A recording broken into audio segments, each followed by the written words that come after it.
Hello students, आज का अपना टॉपिक जो अपन कंटिन्यू कर रहे हैं डेवलपमेंट ऑफ चिक, उसमें है गैस्ट्रुलेशन। गैस्ट्रुलेशन में क्या प्रोसेस होता है? जो ब्लास्टुला बन चुका है, उस ब्लास्टुला के जो ब्लास्ट है यानी इपीब्लास्ट और हाइपोब्लास्ट है, तो इनसे जो है डिफरेंट लेयर्स का बनना, यानी एंडोडर्म, मीजोडर्म, प्रिमिटिव स्ट्रीक और एक्टोडर्म का बनने की जो प्रक्रिया है, ये प्रक्रिया आती है गैस्ट्रुलेशन में। ठीक है, अब यहाँ पहले थोड़ा सा मैं ब्लास्टुला का स्ट्रक्चर एक बार रिवाइज कर देती हूँ।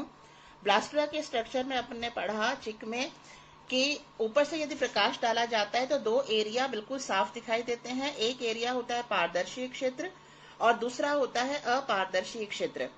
पारदर्शी यानी एरिया पेल्यूसिडा, जिसके अंदर जो कोशिकाएं हैं उन कोशिकाओं में योग नहीं है तथा वो कोशिकाएं साइज में छोटी हैं और इन कोशिकाओं से ही आगे डेवलपमेंट होगा एम्ब्रियो का। ठीक है, और अपारदर्शी क्षेत्र यानी जिनमें कोशिकाओं की साइज बड़ी है और जिनमें योग अधिक है और इस क्षेत्र से एक्स्ट्रा एम्ब्रियोनिक मेम्ब्रेन बनती है। इतना अपन पढ़ चुके। इसके अलावा हम ये भी पढ़ चुके कि ब्लास्टुला में यहाँ पर ऊपर की साइड में जो ब्लास्टोडर्म सेल्स हैं, ये क्या कहलाती हैं? इपीब्लास्ट। और इन्हीं में से ही कुछ जो बड़ी साइज की सेल्स हैं वो इससे पृथक होकर के सब जर्मिनल कैविटी है ये, तो सब जर्मिनल कैविटी के यहाँ आधार पर बेस में योग के ऊपर की साइड में सब जर्मिनल कैविटी में अपने आप को व्यवस्थित कर लेती हैं और वो सेल्स क्या कहलाती हैं? हाइपोब्लास्ट। अब हम इसमें आगे पढ़ेंगे कि हाइपोब्लास्ट जो है, इस हाइपोब्लास्ट से बनेगा एंडोडर्म वाली लेयर और इपीब्लास्ट जो है, ये छोटी कोशिकाओं से बनी हुई जो लेयर है ऊपर की तरफ है, इपीब्लास्ट से बनेगा आगे चल करके एक्टोडर्म और मीजोडर्म वाली लेयर। ठीक है, अब यहाँ हम सीधा शुरू करते हैं यहाँ से फॉर्मेशन ऑफ एंडोडर्म। अभी जैसे आपको बताया हाइपोब्लास्ट से बनती है एंडोडर्म वाली लेयर। यहाँ इसी चीज को वापस से डायग्राम में शो किया गया है। ये है एरिया ओपेक्यू वाला भाग अपारदर्शी और ये सेंटर वाला है पारदर्शी वाला भाग। ठीक है, इस पारदर्शी वाले भाग में यहाँ पर जो छोटी साइज की सेल्स हैं जो क्या कहलाती हैं? इपीब्लास्ट कहलाती हैं। इन इपीब्लास्ट में से कुछ बड़ी साइज की सेल्स जो हैं वो पृथक होकर के, ये एरो दिखा रहा है ना कि यहाँ से अलग होकर के ये सब जर्मिनल कैविटी में नीचे की तरफ आ जाती हैं और योग के ऊपर यहाँ पर अपने आप को व्यवस्थित कर लेती हैं, तो ये हाइपोब्लास्ट कहलाती हैं। अब ये हाइपोब्लास्ट सेल ही आगे चल करके क्या बना लेती हैं? एंडोडर्म का निर्माण करेंगी। ठीक है, और अब इस एंडोडर्म का क्या कार्य है? क्योंकि एंडोडर्म जो है वो योग के सीधा संपर्क में है, तो एंडोडर्म का कार्य क्या है? इस योग को पचाना और इस योग को एब्जॉर्ब करना, यानी डाइजेशन ऑफ योग एंड एब्जॉर्प्शन ऑफ योग, जो एम्ब्रियो को डेवलपमेंट के लिए पोषण प्रदान करेगा। ठीक है, तो सिंपल है, एंडोडर्म फॉर्मेशन किससे हुआ? हाइपोब्लास्ट से हुआ। और एंडोडर्म जो है इसका फंक्शन क्या है? योग को डाइजेस्ट करना और योग को एब्जॉर्ब करना। उसके बाद हम आते हैं मीजोडर्म लेयर की फॉर्मेशन। ठीक है, तो फॉर्मेशन ऑफ मीजोडर्म, यहाँ पर जैसे मैंने बताया कि इपीब्लास्ट जो है इससे संभावी क्या बनेगा? एक्टोडर्म बनेगा, नोटोकॉर्ड बनेगा और मीजोडर्म बनेगा इपीब्लास्ट वाले भाग से ही। ठीक है, एंडोडर्म तो बन ही चुका है हाइपोब्लास्ट से, तो बाकी जो है वो किससे बनेगा? इपीब्लास्ट से बनेगा। तो इपीब्लास्ट से संभावी एक्टोडर्म, नोटोकॉर्ड और मीजोडर्म बनेगा। तो इस इपीब्लास्ट की कुछ कोशिकाएं, अब यहाँ कौन सी कोशिकाएं? नोटोकॉर्ड और मीजोडर्म वाली सेल्स, क्योंकि एक्टोडर्म तो ये जो बची हुई जो सेल्स हैं इपीब्लास्ट की जो यहाँ रह जाएंगी वो एक्टोडर्म बना लेंगी, तो बाकी कौन सी बची? नोटोकॉर्ड और मीजोडर्म की सेल्स। ये जो ब्लू कलर से जो अलग से दिखाई हैं, ये नोटोकॉर्ड और मीजोडर्म की सेल्स पृथक होती हैं। इससे पृथक होकर के एक लेयर के रूप में इपीब्लास्ट और हाइपोब्लास्ट के मध्य में गमन करने लगती हैं। ये इपीब्लास्ट से कौन सी सेल्स अलग हुई है? नोटोकॉर्ड और मीजोडर्म वाली सेल्स अलग हुई और ये एरो शो कर रहा है कि ये सेल्स इपीब्लास्ट से अलग होकर के इपीब्लास्ट और हाइपोब्लास्ट के मध्य की तरफ गमन करने लगती हैं। अब ये मध्य की तरफ गमन कर रही हैं सेल्स, तो यहाँ पर ये एक लाइन जैसी संरचना बन जाएगी। ठीक है, तो ये क्या कहलाएगी? आदि रेखा, प्रिमिटिव स्ट्रीक बनेगी इससे। ठीक है, तो यहाँ पर क्या है, नोटोकॉर्ड और मीजोडर्मल सेल्स इपीब्लास्ट सेल से पृथक होकर के इपीब्लास्ट और हाइपोब्लास्ट के मध्य में गमन करती हैं। इन सेल्स के भीतर की तरफ गमन करने के कारण, जैसे कि यहाँ आई, भीतर की तरफ गमन करने के कारण किसका निर्माण हो जाएगा, प्रिमिटिव स्ट्रीक। अब यहाँ देखो आप, यहाँ उभार ये बाहर की तरफ था, अब यहाँ से कुछ सेल्स नोटोकॉर्ड और मेसोडर्म वाली सेल्स अलग होकर के अंदर की तरफ आ रही हैं, भीतर की तरफ आ रही हैं, तो यहाँ पर एक कर्व शो हो रहा है और यहाँ अंदर सेल्स की लाइन अरेंज हो गई है। तो ये जो सेल्स की लाइन अरेंज हो गई है ये क्या कहलाएगी, प्रिमिटिव स्ट्रीक, आदि रेखा।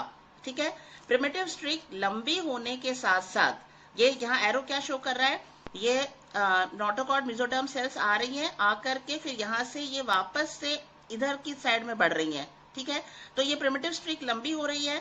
जैसे जैसे ये प्रिमिटिव स्ट्रीक लंबी होगी, ये कोशिकाएं यहाँ से आकर के यहाँ बीच के भाग से देखो यहाँ दोनों साइड में निकलने लग जाती हैं। ठीक है, तो प्रिमिटिव स्ट्रीक लंबी होने के साथ ही मीजोडर्म सेल्स, ये मीजोडर्म वाली सेल अब इसमें से अलग हो जाएंगी और मीजोडर्म सेल्स अग्र पार्श्व एंटीरियर भाग में दोनों लेटरल साइड में फैल करके मीजोडर्म का निर्माण करेंगी। तो इस तरह से बाद में क्या बनेगा, जो बची हुई इपीब्लास्ट की सेल्स हैं वो तो बना देंगी एक्टोडर्म, और ये जो बीच में प्रिमिटिव स्ट्रिक जैसे लंबी हुई है तो इसके साथ में कुछ सेल्स जो है अग्र पार्श्व भाग में दोनों साइड में जाने लग गई, ये बना लेंगे मीजोडर्म, और एंडोडर्म तो पहले ही हाइपोब्लास्ट से बन चुकी होती है। ठीक है, अब हम लेते हैं, ये मीजोडर्म का फॉर्मेशन हो गया, अब हम लेते हैं फॉर्मेशन ऑफ प्रिमिटिव स्ट्रिक, आदि रेखा का निर्माण किस तरह से हो रहा है। प्रिमिटिव स्ट्रिक का टॉपिक अपने आप में चिक डेवलपमेंट में इंपॉर्टेंट है, इसका अलग से प्रश्न पूछा जा सकता है, फॉर्मेशन ऑफ प्रिमिटिव स्ट्रिक का अलग से जो है किसी भी तरह से रिलेट करके प्रश्न पूछा जा सकता है। ठीक है, तो प्रिमिटिव स्ट्रिक का फॉर्मेशन कब शुरू होता है, अंडे देने के 6 से 7 घंटे के बाद में प्रिमिटिव स्ट्रिक का फॉर्मेशन शुरू हो जाता है। इपीब्लास्ट से कॉर्डल और मीजोडर्मल सेल्स पृथक होकर के इपी और हाइपोब्लास्ट के मध्य भाग में पारदर्शी क्षेत्र के पश्च सिरे तक एकत्र होने लगती हैं। पहले आप ये वाला डायग्राम जो कल आपको बताया था फेट मैप ऑफ डिस्कोब्लास्टुला में, यहाँ आपको बताया था, क्या बताया था यहाँ पर इसमें कि इपीब्लास्ट का क्या बनाता है, एक्टोडर्म वाला भाग बना रहा है। ठीक है, एपिडर्मल एक्टोडर्म, और इसके नीचे का जो अर्धचंद्राकार भाग है ये बना रहा है न्यूरल एक्टोडर्म, और इसके नीचे का भाग है नोटोकॉर्ड मेसोडर्म, और इसके यहाँ नीचे वाला भाग क्या है, प्री कॉर्डल मेसोडर्म, और दोनों साइड का भाग क्या है, सोमैटिक मेसोडर्म। ठीक है, तो अब यहाँ पर ये जो कॉर्डा शब्द, अब आप इस डायग्राम में देखो, इस डायग्राम में उसी तरह से बताया गया है कि ये इपीब्लास्ट वाला भाग है, ये कौन सा है, इपीब्लास्ट वाला भाग है। तो इपीब्लास्ट में 2/3 भाग क्या बना रहा है, एपिडर्मिस बना रहा है, एपिडर्मिस के नीचे अर्धचंद्राकार भाग क्या बनाएगा, न्यूरो एक्टोडर्म बनाएगा, और इसके नीचे वाला भाग बनाता है नोटोकॉर्ड। ठीक है, तो ये नोटोकॉर्ड यानी कॉर्डा वाला भाग हो गया। अब यहाँ ये जो 3 लाइनें बताई हैं दोनों साइड में, तो ये 3 लाइनें किसको बता रही है, जो बीच की जो लाइन है ये बता रही है प्री कॉर्डल। ठीक है, और इसके दोनों साइड की जो लाइनें हैं ये बता रही है सोमैटिक मेसोडर्म। तो यहाँ पर ये जो ग्रीन वाला भाग है ये नोटोकॉर्ड वाला भाग है, ये ब्राउन की जो लाइन है दोनों साइड में ये प्री कॉर्डल वाला भाग बता रही है, और ये दोनों साइड में क्या है इसके, सोमैटिक मेसोडर्म। अब हम यहाँ से आते हैं कि किस तरह से प्रिमिटिव स्ट्रिक का फॉर्मेशन शुरू होता है। तो प्रिमिटिव स्ट्रिक के फॉर्मेशन के लिए क्या बताया है मैंने, कॉर्डल और मेसोडर्मल सेल्स, तो ये हो गई कॉर्डल सेल्स और ये हो गई मेसोडर्मल सेल्स। तो कॉर्डल और मेसोडर्मल सेल्स जो है ये इपीब्लास्ट से पृथक होती हैं, और पृथक होकर के इपीब्लास्ट और हाइपोब्लास्ट, ये हाइपोब्लास्ट है ही नीचे, तो इपीब्लास्ट और हाइपोब्लास्ट के मध्य भाग में पारदर्शी क्षेत्र के पश्च भाग में यहाँ इकट्ठी होने लग जाती हैं। ठीक है, और ये यहाँ इकट्ठी होकर के यहाँ पर फॉर्मेशन शुरू होता है प्रिमिटिव स्ट्रिक का, आदि रेखा का। एक रेखा जैसी संरचना बन गई ना इन सेल्स के इकट्ठे होने के कारण, तो ये बन जाती है आदि रेखा, प्रिमिटिव स्ट्रिक की फॉर्मेशन शुरू हुई है।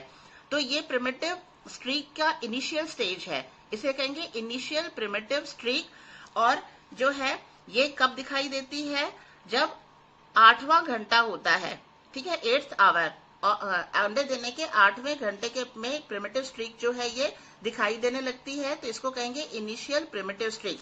यहाँ मैंने मार्क लगा रखा है, सोमैटिक मेसोडर्म में 1 मार्क लगा रखा है, प्रीकॉर्डल मेसोडर्म में 2 लगा रखा है और नोटोकॉर्ड में 3 लगा रखा है। ये इस चीज को बताना चाहा है कि सबसे पहले प्रिमिटिव स्ट्रीक में जो लुढ़क कर आती हुई जो सेल्स है वो होती हैं सोमैटिक मेसोडर्म। सोमैटिक मेसोडर्म के बाद में फॉलो करती है प्रीकॉर्डल मेसोडर्म और सबसे लास्ट में आती है कॉर्डल मेसोडर्म। ठीक है, chordal mesoderm.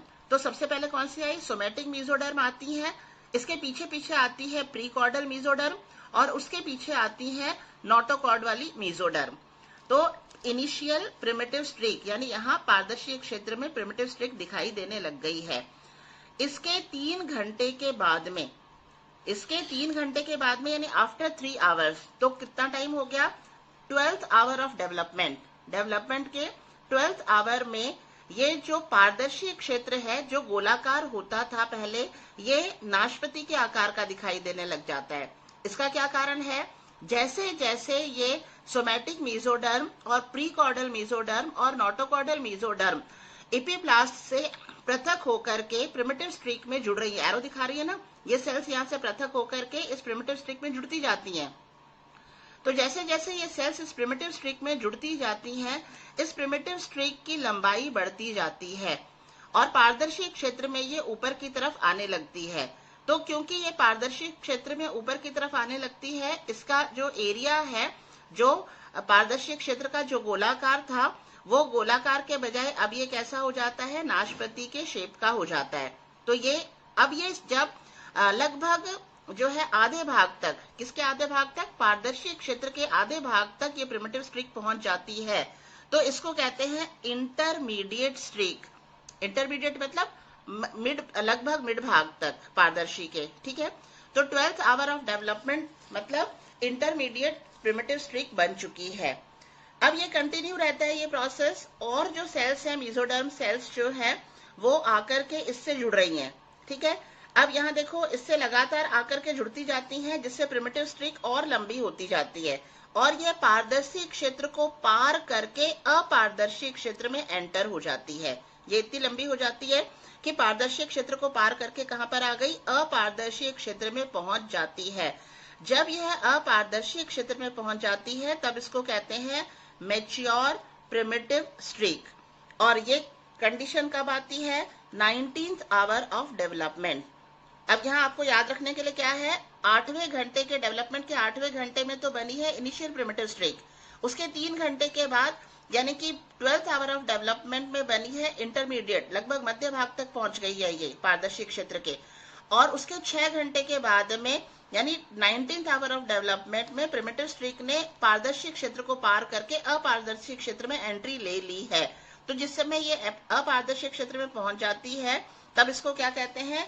Mature primitive streak. ठीक है, अब यहाँ पर जो है प्रिमिटिव स्ट्रीक में जो मेसोडर्मल सेल्स आकर के इकट्ठी हो रही हैं यहाँ पर, तो ऐसा नहीं है कि ये अनिश्चित काल तक यहाँ पर एकत्रित ही रहेंगी, ये अनिश्चित काल तक यहाँ इकट्ठी नहीं होंगी, बल्कि ये क्या होगा? यहाँ देखो आप, ये बीच में जो एरो दिखा रहे हैं, ये पर्पल कलर वाले एरो ये दिखा रहे हैं कि कुछ सेल्स जो यहाँ पर हैं, ये मेसोडर्म की सेल्स बाहर की तरफ निकलने लग गई हैं।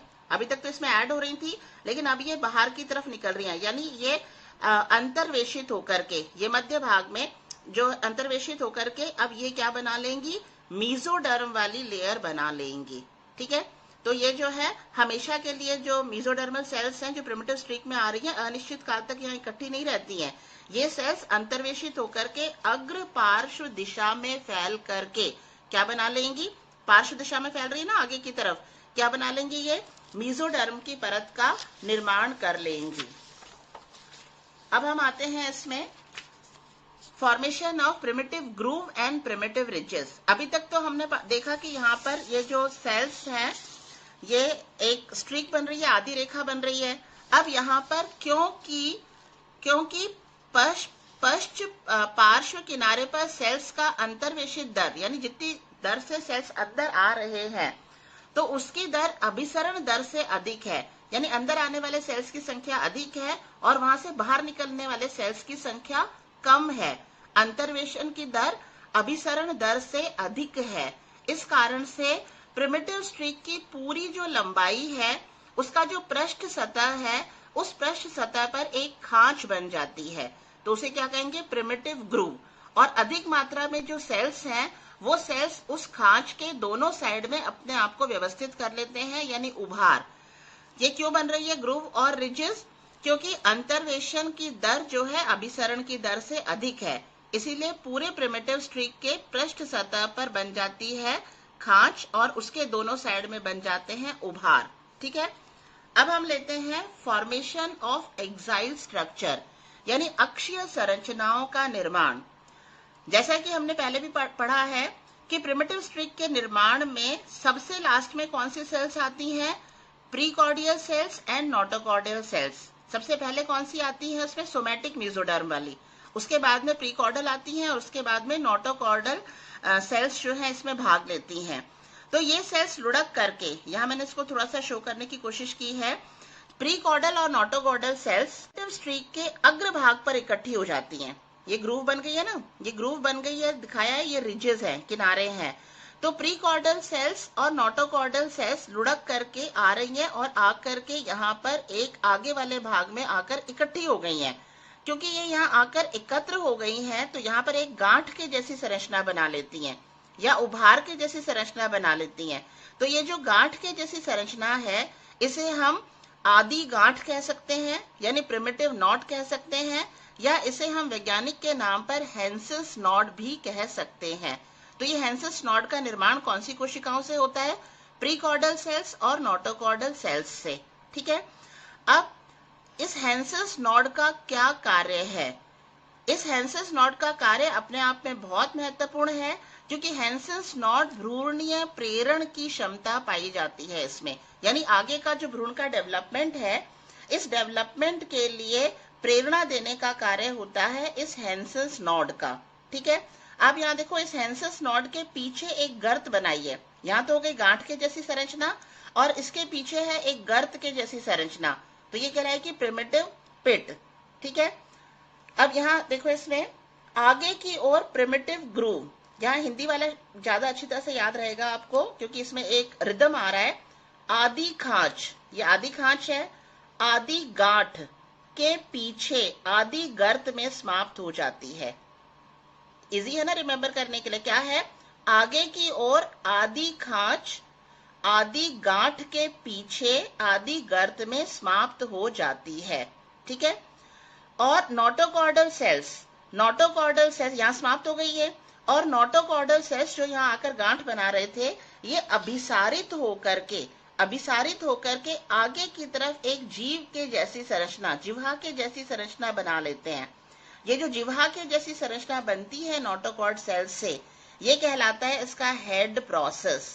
ठीक है, ये इसका हेड प्रोसेस कहलाता है, और हेड प्रोसेस का कलर मैंने अलग कलर से शो किया है इसको।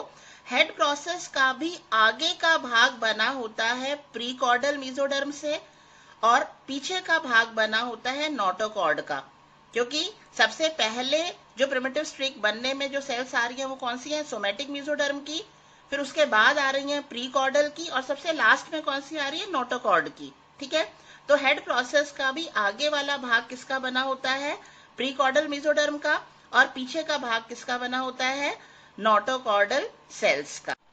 अब इसका लास्ट टॉपिक है डिसअपियरेंस ऑफ प्रिमिटिव स्ट्रिक। ये जो आधी रेखा बनी है ये एक टेम्परेरी अपीयरेंस है, ये कोई परमानेंट रहने वाली संरचना नहीं है। जैसे ही हेड प्रोसेस का निर्माण हो गया, इसका मतलब क्या है, प्रिमिटिव स्ट्रिक का विकास पूरा हो चुका है। ठीक है, हेड प्रोसेस बनने का मतलब प्रिमिटिव स्ट्रिक का पूर्ण विकास हो चुका है, तो ये टेम्परेरी फेज है। अब इसके बाद क्या होगा, इसके बाद में जो लंबाई में जो व्यवस्थित सेल्स हैं वो पीछे की तरफ गति करते हैं। तो पीछे की तरफ गति करते हैं, तो जैसे यहाँ हमने ये प्रिमिटिव स्ट्रिक बनाई है और यहाँ हेंसेस नॉड है, गांठ है, तो पीछे की तरफ गति करते हैं, यानी ये जो गांठ वाला भाग है ये पीछे की तरफ जाने लग जाएगा, और इस तरह से प्रिमिटिव स्ट्रिक की लंबाई क्या होती जाएगी, घटने लग जाएगी, और घट करके लास्ट में ये एक छोटी सी यानी टेल बर्ड जैसी संरचना बन जाएगी, और उसके भी लास्ट में ये क्या हो जाएगी, खत्म हो जाएगी। ठीक है, जिस समय प्रिमिटिव स्ट्रिक पूरी तरह से डिसअपियर हो गई है, तो इसका मतलब क्या है, मेसोडर्म का पूरा डेवलपमेंट हो गया है। ठीक है, प्रिमिटिव स्ट्रिक का विलुप्त होना मतलब मेसोडर्म वाली पूरी परत अपने आप में बन चुकी है, और इस प्रकार से संपूर्ण भ्रूण जो है उसका विकास कहाँ हो रहा है? इस रेखा से आगे की तरफ हो रहा है। तो संपूर्ण भ्रूण का विकास इस रेखा से आगे की तरफ होगा। ठीक है, थैंक यू।